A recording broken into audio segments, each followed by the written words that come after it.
Bonsoir, bienvenue dans cet épisode, le roi de guerre, où je vais vous parler un peu de guerre et de diplomatie. Alors c'est un épisode très spécial parce que la guerre est le monopole du roi depuis le Moyen-Âge, pour éviter la guerre privée qui est interdite, hein, mais qui est encore possible en Allemagne au XVIe siècle. Donc le roi est un guerrier, hein, il va sur le front jusqu'à la bataille de Pavie où le roi François Ier est fait prisonnier. Donc, là, dans un premier temps, je vais vous parler un petit peu de la diplomatie entre 1500 et 1715. Je vais essayer d'être schématique, mais je vais vous parler des techniques de guerre qui sont très intéressantes. Parce que j'ai pas envie de faire un épisode que sur la diplomatie, ça peut être chiant et un peu ronron. Donc, c'est parti. Diplomatiquement, il y aura trois temps.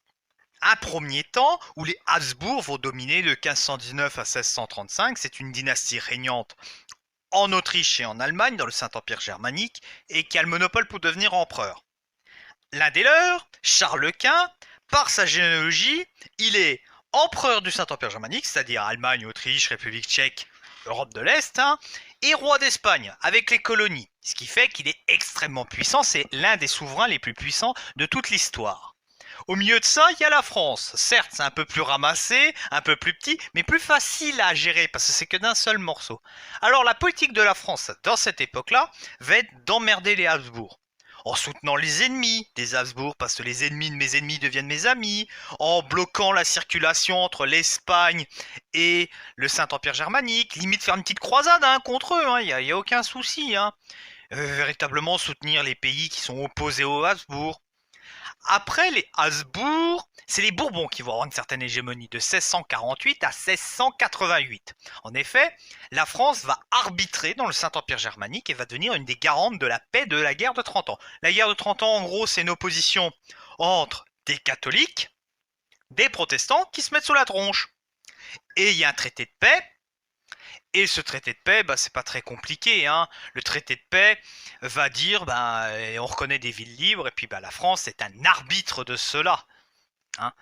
Après, il y a Louis XIV. Alors lui, pour Louis XIV, il n'y a aucun souci. Il va exploiter tous les traités de paix. Le traité des Pyrénées, par exemple, qui va lui permettre de gagner le Roussillon, Arles, Lille. Enfin voilà, et puis une bonne politique de conquête. À un moment, ça va énerver tout le monde. Il va y avoir une guerre au niveau européen.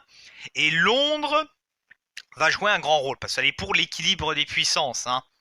Et à la mort de Philippe II, il y a deux options. Soit on met un Bourbon sur le trône espagnol, soit on met un Habsbourg. Bon, l'Espagne et l'Angleterre préfèrent la première option.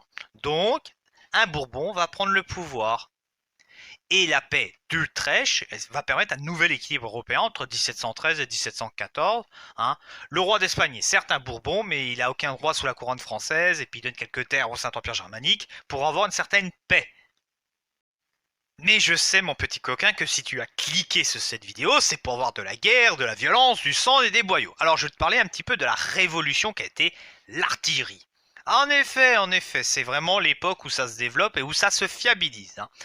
Il y a la prépondérance du canon en bronze. Les premières caractéristiques, l'artillerie et l'usage de la poudre est une invention chinoise utilisée en Europe à partir de la guerre de 100 ans. On remplace la catapulte par des bombardes. Les catapultes disparaissent dès la fin du 15e siècle. Au départ, ce sont des canons en fer, mais ça explose et ça rouille. Alors t'imagines un peu la tronche, tu vas envoyer un boulet à quelqu'un et t'as le canon qui t'explose dans les pattes. Donc après on a des canons en bronze, ça évolue, quand on met des roues, c'est plus efficace, les projectiles sont des pierres avec pas d'explosifs dedans, mais il n'y a pas de taille de canon standard, donc pas de boulet standard. Il y a de nouvelles fortifications, la trace italienne, avant c'était haut, mais c'était devenu obsolète. Au 15e siècle, on modifie les formes pour casser la coupe de tir et on les fait plus épais. L'introduction de l'artillerie dans l'infanterie, à côté des canons on invente l'arquebuse, mais c'est pas encore perfectionné. L'archer tire plus de 10 flèches à la minute, et c'est plus précis à 200 mètres, alors que l'arquebuse, ça met des minutes et on s'arrête à 80 mètres. En gros, l'archer, il arrive, il te la met à 200 mètres. L'autre, il te la met à 80 mètres. L'autre peut te mettre en 10 minutes, l'archer te le met en 1 minute. Bon, il y a aussi de nouvelles tactiques, une nouvelle manière de faire la guerre. Les Suisses ont inspiré beaucoup de monde avec leurs carrés de régiment avec des piques, véritables forteresses humaines. Chose étonnante parce que les Suisses étant pacifistes, mais bon, voilà. Et l'ordre mince au XVIIe siècle, 3 caractéristiques, l'arme à feu, la massification, on passe de 1000 à 10 000 hommes, et une mobilisation entre Charles VIII en Italie avec 4000 hommes et Louis XIV avec 500 000, c'est un autre monde. On a aussi la généralisation des citadelles et des bastions, c'est l'époque de Vauban, c'est là où ça va se développer, hein, littéralement, qui crée une véritable ceinture de feu avec des fortifications et des garnisons. Alors, quel effet ça a sur la société? Bah déjà, il y a une disciplinarisation des troupes. Là, on commence à avoir des militaires professionnels. Hein, le roi commence à déléguer à des capitaines. C'est Louvois, dans les années 1660, qui professionnalise et discipline l'armée. Hein.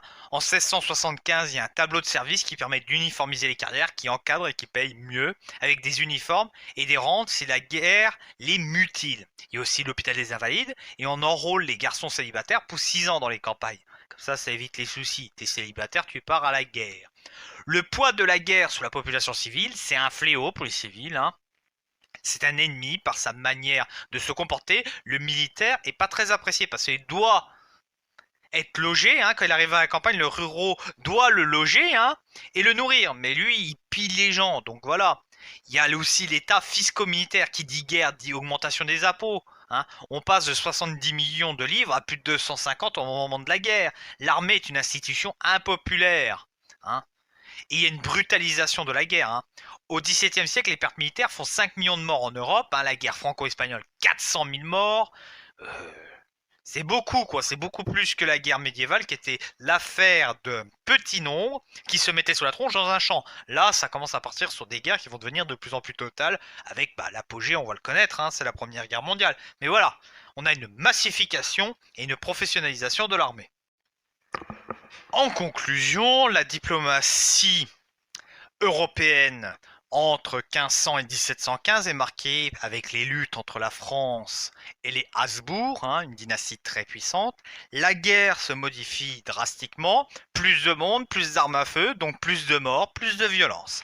J'espère que cette courte vidéo vous a plu. Si elle vous a plu, n'oubliez pas de liker, partager, faire de la pub pour la chaîne, ça fait plaisir. Je vous souhaite une bonne fin de journée. Ciao!